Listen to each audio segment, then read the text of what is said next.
Welcome back to my channel. This is মিউতা আনিশি। তো আজকে কিন্তু একটা লং ব্লগ হতে চলেছে কালকে সমেত।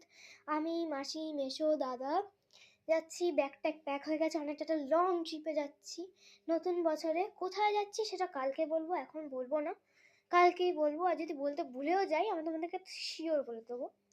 তো চলো ব্যাগটা একবার দেখাই তোমাদের। এই হলো ব্যাগ, কালকে যাবো। এখনও ব্যাগ প্যাক করলাম হঠাৎ করে। সব কিছু অনেক কিছু ঘটনা আছে, হঠাৎ করে ঠিক হলো। তো চলো এই ব্যাগটাকে নিয়ে কালকে যেতে হবে। তো আমি তো বড় এক্সাইটেড। কালকে দেখা হচ্ছে, ব্লগটাকে অনেক দূর টানতে হবে। Tata, good night. তো গুড মর্নিং গাইস, এখন বাজে 4:49। আমার মানে এই দেখেছো তোমরা, এই কম্বল ছেড়ে লেপ ছেড়ে বেরোতে ইচ্ছা করছে না, এত ঠান্ডা। আমি ফ্রেশ হয়ে নিয়ে আবার আসছি। তো এই আমাদের এখানে হলো এটা 5:47, পুরো রাত্রি। জাস্ট ভিউটা দেখো। তো গাইজ এখন তো বেরোচ্ছি, গাড়িতে উঠে দেখা হচ্ছে পুরো গুটগুট কান্ড।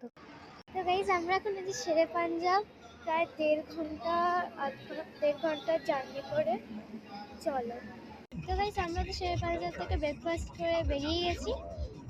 কোথায় যাচ্ছি তোমাদেরকে এখনো বলা হয়নি, এখন বলবো না, ওখানে গিয়ে তোমরা দেখতে পাবে। তো চলো।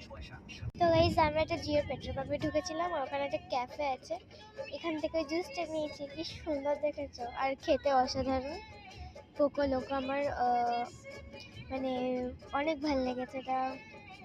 এখন আমরা তো রাস্তায় আছি, তোমাদেরকে এখন আমি বলবো না, আমি যখন পৌঁছাবো তখন বলবো। তোমরা দেখে গেস করতে পারবে, যারা পারবে না তাদেরকে আমি বলে দেবো। তো গাইজ আমরা তো এই লাঞ্চ করে বেরোলাম। এখন তোমরা যদি গেস করতে পারো তাহলে চলো দেখাই। তো গাইজ আমাদের সাথে কে এসছে দেখেছো? গপু দেখাচ্ছি, দেখো এই দেখো পুরো হোটেল। তো গাইজ আমরা তো এসেছি পুরীতে, আর আমরা এখন খুব মজা হচ্ছে। তো চলো তোমাদেরকে ব্যালকনি ভিউটা দেখা। তো এই হলো ব্যালকনি ভিউ, কেমন লাগছে বলো। পুরো ফ্রন্টে পেয়েছি আমরা। আজকে ভিডিওটা কেমন লাগবে বলো। আমরা এখানে প্রায় 3 দিনের মতো আছি, তো ডেইলি ব্লগ তোমরা পেয়ে যাবে। Tata, love you.